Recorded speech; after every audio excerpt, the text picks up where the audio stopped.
Assalamualaikum warahmatullahi wabarakatuh. Perkenalkan, nama saya Raska Ramadan Maharaya. Perkenalkan, nama saya Malvin Saputra. Perkenalkan, nama saya Briadikara. Kami dari kelas 10 TKJ 2 kelompok 4. Di sini kami ingin mempresentasikan tugas sejarah yang bertemakan melakukan penelitian dan penelusuran sejarah.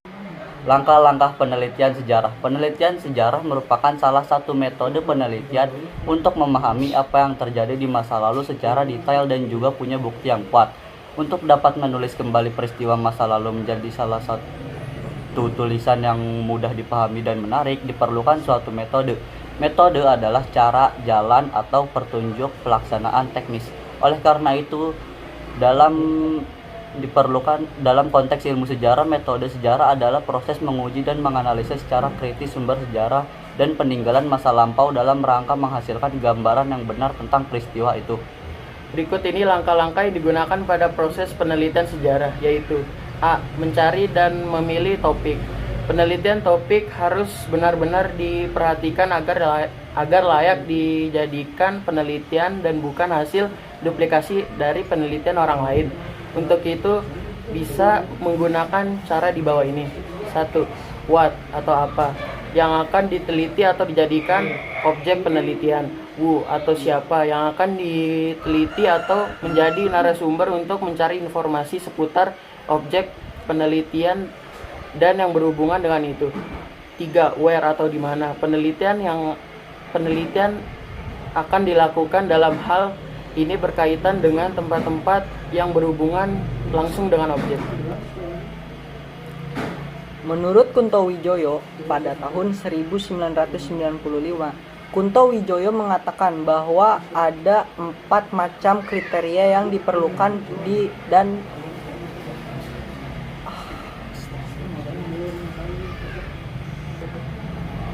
yang perlu diperhatikan saat memilih topik, antara lain. 1.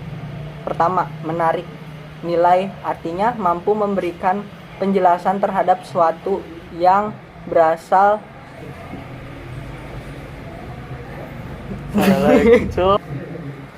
Pertama, memiliki nilai, mampu memberikan penjelasan terhadap sesuatu yang berarti atau bernilai. Kedua, asli dan belum pernah diteliti. Jika memang sudah pernah, maka harus dievidensi baru yang substansial dan signifikan.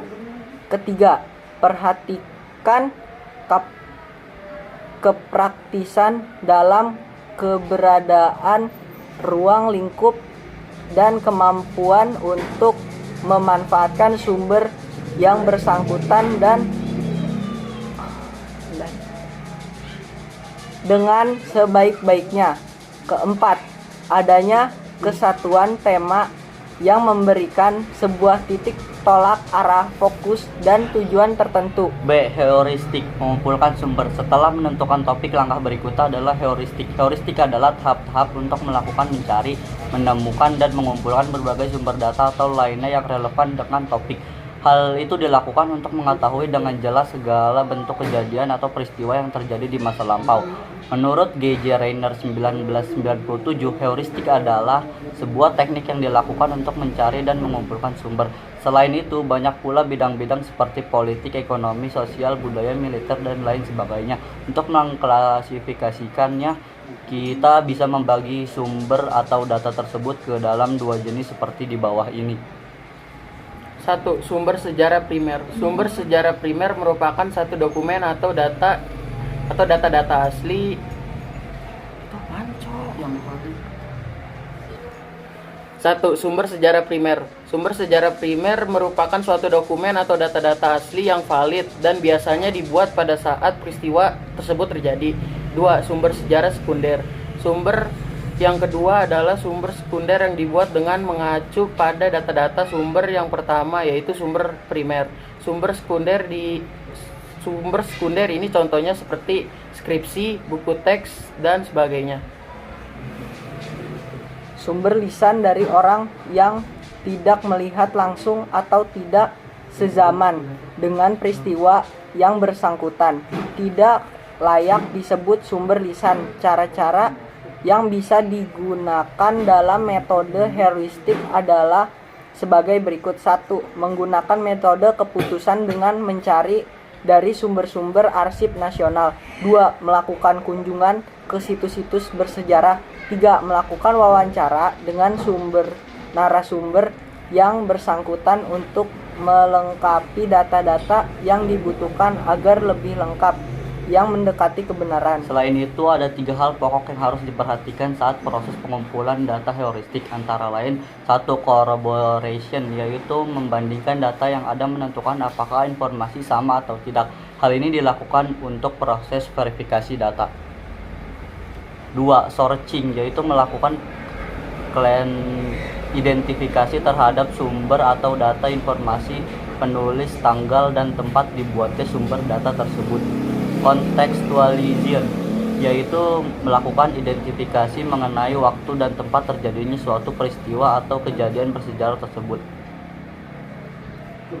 C. Verifikasi atau kritik sumber. Proses selanjutnya adalah melakukan verifikasi atau klik terhadap sumber atau data yang diperoleh untuk menguji keaslian dan kebenarannya. Proses verifikasi atau klik sumber ini sendiri terbagi menjadi 2 macam, yaitu 1. Verifikasi eksternal. Verifikasi eksternal dilakukan dengan untuk melihat keaslian atau apaan sih itu? Keabsahan. 1. Verifikasi eksternal. Verifikasi eksternal dilakukan dengan untuk melihat keaslian dan keabsahan dari sebuah sumber. 2. Verifikasi internal. Verifikasi internal dilakukan untuk melihat kredibilitas atau konten yang ada pada sumber tersebut. Verifikasi atau kritik sumber tersebut dilakukan dengan langkah-langkah penelitian sejarah intrinsik terhadap sumber dan membandingkan dengan kesaksian yang ada. Langkah-langkah intrinsik tersebut antara lain: 1. Menentukan sifat sumber, yaitu resmi atau tidak resmi, dinilai lebih berharga karena lebih efektif terus terang dan apa adanya. 2. Menyoroti penulisan sumber, apakah ia bisa dipercaya atau tidak. 3. Membandingkan kesaksian atau informasi dari berbagai sumber yang tidak saling berhubungan. Independent witness. Setelah dilakukan verifikasi atau kritik sumber, akan dipilih beberapa sumber yang diakui kebenarannya dan dianggap sebagai fakta. Menurut Gilbert J. Garragram 1957, adanya kekeliruan saksi ini dapat disebabkan karena 2 hal, antara lain 1. Kekeliruan saksi dalam memberikan penjelasan atau menginterpretasikan dalam mengambil sebuah kesimpulan dari sumber sejarah tertentu. 2. Kekeliruan sejak awal, yaitu mengenai kesalahan dalam mengambil sumber formal yang digunakan dalam proses penelitian. D. Interpretasi atau penafsiran. Interpretasi dilakukan untuk mendapatkan fakta yang logis dan sesuai dengan konteks peristiwa secara menyeluruh dan menjadi satu kesatuan yang harmonis. Interpretasi atau penafsiran tersebut harus dilakukan secara objektif, deskriptif, dan selektif dengan penjelasan seperti berikut ini. 1. Objektif. Maksudnya adalah penafsiran yang dilakukan fakta yang ada tanpa adanya unsur pendapat pribadi yang bersifat subjektif. 2. Deskriptif. Maksudnya adalah penafsiran yang dilakukan harus memiliki landasan yang jelas dan tepat. 3. Selektif. Maksudnya adalah berkaitan dengan pencarian dan pengumpulan sumber-sumber sejarah yang perlu disaring terlebih dahulu agar relevan dengan objek penelitian. E. Historiografi. Historiografi merupakan kegiatan merangkap dan menulis sejarah sekaligus tahap paling akhir dalam langkah-langkah penelitian sejarah. Secara etimologi, historiografi berasal dari kata historia yang berarti sejarah dan grapha yang artinya penulisan. Bentuk-bentuk historiografi adalah sebagai berikut. 1. Narasi yang isinya lebih banyak bercerita sesuai dengan informasi dan sumber sejarah. 2. Deskriptif, yang isinya jauh lebih kompleks dan detail daripada bentuk narasi. 3. Analisis, yang isinya lebih detail lagi dan lebih banyak berorientasi pada penelaahan masalah atau topik tertentu. Historiografi terdiri dari latar belakang kronologi kejadian atau peristiwa, analisis sebab akibat, uraian tentang hasil penelitian, dampak, dan berakhir dengan kesimpulan. Historiografi terbagi menjadi dua macam, antara lain: 1. Historiografi narasif. Historiografi narasif yaitu penulisan sejarah yang bercerita tentang rekaman kejadian atau peristiwa atau tindakan pelaku sejarah secara pribadi dalam kurun waktu tertentu. 2. Historiografi strukturalis. Historiografi strukturalis yaitu penulisan sejarah yang bercerita tentang perubahan di masyarakat yang terjadi karena suatu kejadian atau peristiwa. Historiografi ini biasanya disebut juga dengan sejarah sosial. Penulisan atau historiografi juga harus ditulis menggunakan bahasa yang informatif dan komunikatif.